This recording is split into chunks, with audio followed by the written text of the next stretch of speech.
नमस्कार. उपवासाला रोज तेच साबुदाणे वडे, खिचडी आणि थालीपीठ खाऊन कंटाळा आला आहे का? मग आजची रेसिपी तुमच्यासाठीच आहे. आज आपण बनवणार आहोत उपवासाचे कुरकुरीत बॉल्स.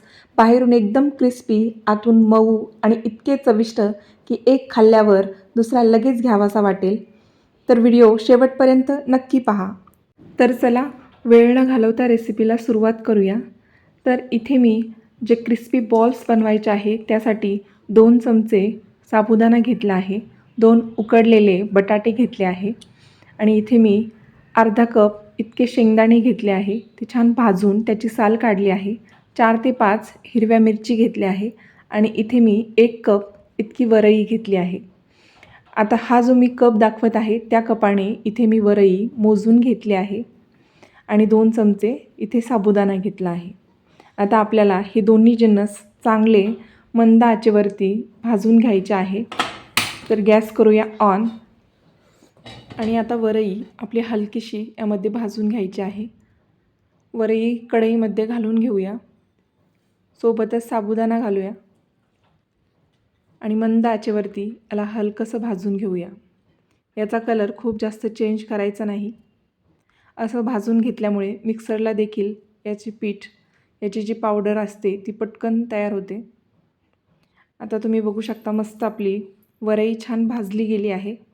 आता लगेच आपण एका ताटामध्ये ही संपूर्ण वरई काढून घेऊया आणि आता याला चांगलं थंड होईपर्यंत असंच ठेवायचं आहे.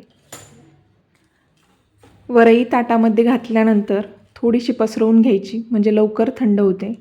आता तुम्ही बघू शकता आपली वरई चांगली थंड झाली आहे. आता आपण लगेच मिक्सरच्या भांड्यामध्ये वरई घालून घेऊया आणि याची मस्त अशी बारीक पावडर तयार करायची आहे. आता आपलं वरईचं पीठ मस्त बनून तयार झालेलं आहे. तुम्ही बघू शकता मस्त एकदम बारीक अशी याची पावडर तयार झाली आहे. एका वाटीमध्ये काढून घेऊया. आता वरई शिजवण्यासाठी इथे मी पाणी घेत आहे. तर ज्या कपाने मी 1 कप वरई घेतली होती त्याच कपाने 3 कप इथे मी पाणी घेतलं आहे, कारण वरई शिजण्यासाठी 3 पट पाणी लागते. आता यामध्ये घालूया चवीपुरतं मीठ आणि हळूहळू थोडं थोडं पीठ यामध्ये घालत जायचं आणि मिक्स करत घ्यायचं. आता सुरुवातीला मिश्रण जरी पातळ वाटत असेल तर जसं जसं वरई शिजत जाते तसं तसं मिश्रण एकदम घट्ट होत जातं. जरी मिश्रण कमी जास्त सैल वाटत असेल तर तुम्ही त्यामध्ये आणखी पीठ ॲड करू शकता. आता तुम्ही बघू शकता मस्त आपलं वरईचं परफेक्ट मिश्रण तयार झालेलं आहे. लगेच एका ताटामध्ये काढून घेऊया आणि याला संपूर्णपणे थंड करून घेऊया. आता क्रिस्पी बॉल बनवण्यासाठी इथे मी अर्धा कप जे शेंगदाणे घेतले होते त्याची आपल्याला दरदरीत अशी पावडर बनवून घ्यायची आहे. आता शेंगदाण्याचा कूट बनून तयार आहे. आता आपण लगेच त्या बॉलसोबत खाण्यासाठी एकदम चविष्ट अशी चटणी तयार करत आहोत. तर इथे मी 1 कप भाजलेले शेंगदाणे, 2 हिरव्या मिरची, चवीपुरतं मीठ, 1 चमचा साखर आणि थोडासा लिंबाचा रस यामध्ये घातला आहे आणि आपल्याला याची एकदम स्मूथ अशी चटणी बनवून तयार करायची आहे. तुम्ही बघू शकता चटणीचं टेक्स्चर कसं आहे, एकदम चविष्ट लागते. नक्की बनवून बघा. आता मिश्रण थंड झालेलं आहे. आपण त्यामध्ये घालूया उकडलेले 2 बटाटे. आता बटाटे मी इथे किसून घातले आहे. तुम्ही मॅश देखील करू शकता, पण गुठळ्या राहता कामा नये. आता यामध्ये घालूया टेचलेली मिरची आणि सोबतच शेंगदाण्याचा कूट, चवीपुरतं मीठ आणि याला चांगलं मिक्स करून घ्यायचं आहे. चांगलं एकजीव करून घ्यायचं. असं चांगलं पीठ एकजीव केल्याने आपले जे बॉल्स आहेत ते एकदम परफेक्ट बनून तयार होतात. पीठ आपलं चांगलं मळून तयार आहे. आता आपण लगेच याचे छोटे छोटे बॉल्स बनवायला घेऊया. आपण गुलाबजाम करतो अगदी तशाच आकाराचे इथे मी चांगले बॉल्स बनवून तयार करत आहे. आता सर्व बॉल्स आपल्याला असेच बनवून तयार करायचे आहे. सर्व बॉल्स बनवून तयार झालेले आहे. आता आपण लगेच तेल गरम करायला ठेवूया. तेल चांगलं परफेक्ट गरम झालं की मगच आपल्याला हे बनवून घेतलेले सर्व बॉल्स त्यामध्ये घालायचे आहे. जर आपण कमी गरम तेलावरती जर हे बॉल्स आपण घातले तर मग ते जास्त तेल पितात, तेलकट होतात आणि क्रिस्पी देखील होत नाही. त्यामुळे परफेक्ट असं तेल गरम झालं की चेक करायचं आणि मग नंतर त्यामध्ये हे सर्व बॉल्स सोडायचे.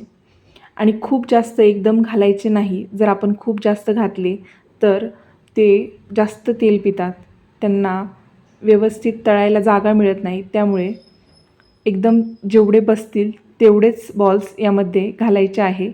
आता तुम्ही बघू शकता मस्त रंग चेंज व्हायला सुरुवात झालेली आहे. हे बॉल्स एकदम मध्यम ते मंद आचेवरती आपल्याला तळून घ्यायचे आहे, जेणेकरून ते एकदम छान आणि क्रिस्पी तयार होतात. कलर चेंज झाला आहे, एकदम सुरेख दिसत आहे, तुम्ही बघू शकता. आणि अशा प्रकारे क्रॅक गेला की समजून जायचं एकदम परफेक्ट असे आपले हे बॉल्स बनून तयार झालेले आहे. आता आपण एका प्लेटमध्ये हे लगेच काढून घेऊया. हे बॉल्स तळण्यासाठी साधारण मला 5 ते 6 मिनटे लागली आहे, कारण मी याला मंद आचेवरती तळून घेतलं होतं. त्यामुळे एकदम क्रिस्पी असे बॉल बनून तयार होतात. आता आपण लगेच एका प्लेटमध्ये हे सर्व बॉल्स काढून घेऊया. अगदी अप्रतिम दिसत आहे आणि खायला तर नक्कीच खूप छान झालेले असणार. वाह, बघा किती सुंदर, कुरकुरीत आणि खुसखुशीत असे उपवासाचे वरईचे बॉल्स तयार झालेले आहेत. हे दही, शेंगदाण्याची चटणी यांसोबत तर अप्रतिम लागतात. आवाज तुम्ही बघू शकता, एकदम कुरकुरीत असे हे आपले बॉल्स तयार झालेले आहेत. साबुदाणा वडा देखील यापुढे फिका पडेल, इतके हे चविष्ट लागतात. अगदी अप्रतिम तयार होतात. आणि आता लवकरच आषाढी एकादशी येत आहे, तर ही रेसिपी त्या दिवशी तुम्ही घरी नक्की ट्राय करा, सर्वांना खूप आवडेल. जर ही रेसिपी तुम्हाला आवडली असेल तर व्हिडिओला एक लाईक नक्की करा. तुम्ही ही रेसिपी करून पाहिल्यावर कशी झाली ते कमेंटमध्ये मला नक्की सांगा. तुमच्या मित्रमैत्रिणी आणि कुटुंबासोबत हा व्हिडिओ नक्की शेअर करा. अशा सोप्या, चविष्ट आणि हटके रेसिपींसाठी क्विक रेसिपीज ऑफ वैष्णवी ह्या चॅनलला नक्की सबस्क्राईब करा. पुन्हा भेटूया एका अशाच नवीन व्हिडिओसोबत आणि अशाच स्वादिष्ट रेसिपीसोबत. तोपर्यंत खात राहा, मस्त राहा. धन्यवाद.